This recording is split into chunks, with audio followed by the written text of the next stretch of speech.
Hello, families. Do you know that? When a great power is deeply in debt, and its economy is about to collapse, it faces two paths. Either tighten the belt and repay the debt, or find a way to make creditors disappear. Germany chose the latter before World War II. This decision changed the course of world history. What kind of predicament did Germany face after the Great War? After World War I in 1919, Germany, as a defeated nation, signed the Treaty of Versailles. It was forced to accept astronomical reparations of 226 billion marks. Not only that, Germany was also forced to cede 1/8 of its territory and population. It lost all overseas colonies. And even industrial areas like the Ruhr were occupied by France and Belgium. Germany, once a first-rate power in Europe, quickly became a third-rate nation. To put it simply, Germany had fought against the entire Allied forces during the war. If it weren't for the domestic revolution and America's sudden involvement, the outcome might have been different. After the Treaty of Versailles, Germany faced unprecedented humiliation and oppression. Even its arch-rival, French Marshal Foch, stated after the treaty was signed, "This is not peace. This is a 20-year truce."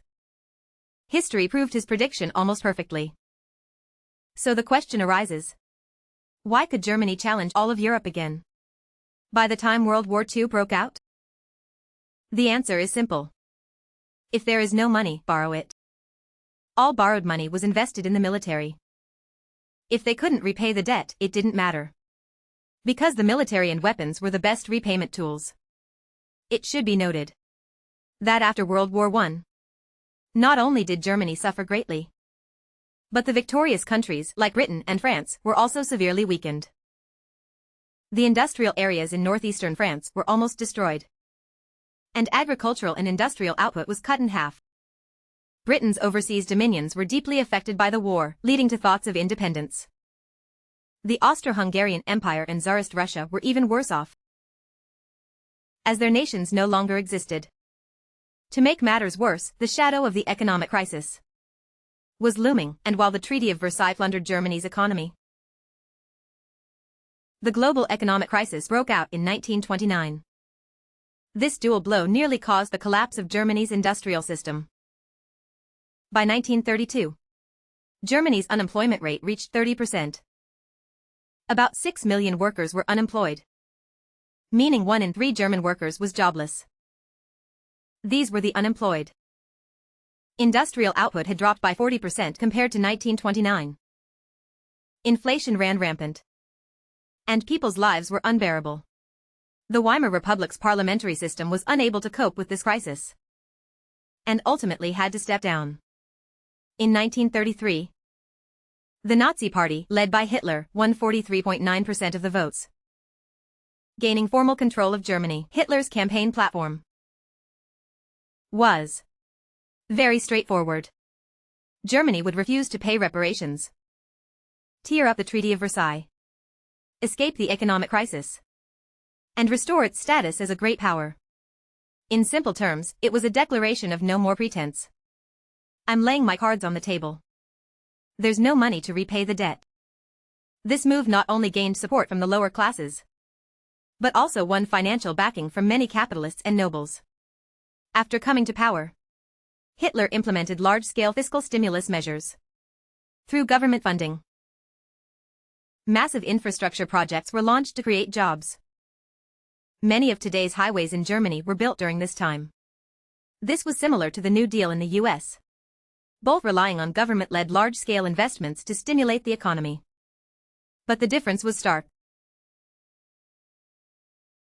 The US was in an upward phase, with a healthy treasury. Stimulating the economy by easing monetary policy could help them out of the crisis. Germany, however, lacked such confidence.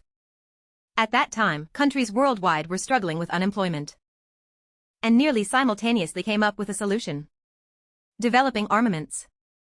In late 1918, US President Wilson's 14 points called for disarmament among nations to prevent another world war. So how did Hitler break the deadlock? Beginning in February 1932, the Geneva Disarmament Conference continued for 20 months. However, apart from Hitler, other nations showed little interest in the conference. They only cared about solving domestic unemployment to secure votes. At this moment, Hitler seized the opportunity and proposed a seemingly reasonable suggestion. To maintain world peace, Germany would disarm, hoping other nations would also reduce their military capabilities to match Germany's. Of course, other nations were reluctant to accept. Hitler then retaliated. Since you are not prepared to disarm, Germany will expand its military. If you expand, I will expand. If you disarm, I will disarm. In fact, after Hitler took office, the first thing he did was nationalize the German economy to prepare for military expansion. By 1935, Germany publicly announced the expansion of its military from 100,000 to 300,000. It unilaterally tore up the Treaty of Versailles. Although European countries expressed opposition, only France was genuinely concerned. For Britain, Germany's military expansion could continue to restrain France and the Soviet Union. The question is whether Germany will expand its navy. As long as the German navy does not surpass Britain's, everything is negotiable. Hitler's first fortune came from the Jews. In February 1938, a decree required Jews in Germany with property over 5,000 marks to declare their assets within 6 weeks. After calculations, Hitler discovered that eliminating the Jews could provide 500 million marks annually to fill the financial gap. By 1937, Hitler began alleviating funding issues by seizing Jewish property. After the 1938 pogrom, the Nazis acquired 26 billion marks from the Jews. Such large-scale construction created countless jobs. In less than a year, Germany's unemployment rate dropped from 30% to 20% since Hitler took power. By 1938, Germany's industrial production returned to 1929 levels. In the following 2 years, it continued to grow. Germany's industrial growth rate surpassed that of other countries. By 1938, German manufacturing accounted for 14.3% of global output, exceeding the combined total of France and Britain. Steel production ranked first in Europe. The number of unemployed in Germany fell to 384,000. A trivial number compared to 6 million before Hitler's rise. What was the cost of this prosperity? 2 years after Hitler took office, Germany's public debt increased by 103 billion marks. From 1933 to 1936, military spending rose from 1% of national income to 10%. From 1933 to 1939, Germany's total income was 620 billion marks. But expenditures reached 1,010 billion marks, with 60% allocated for armaments. By 1937, Germany showed signs of bankruptcy. These debts were primarily owed to the United States and Britain. Companies like Mobil Oil, American International Telephone and Telegraph, DuPont, and Ford provided Germany with substantial loans.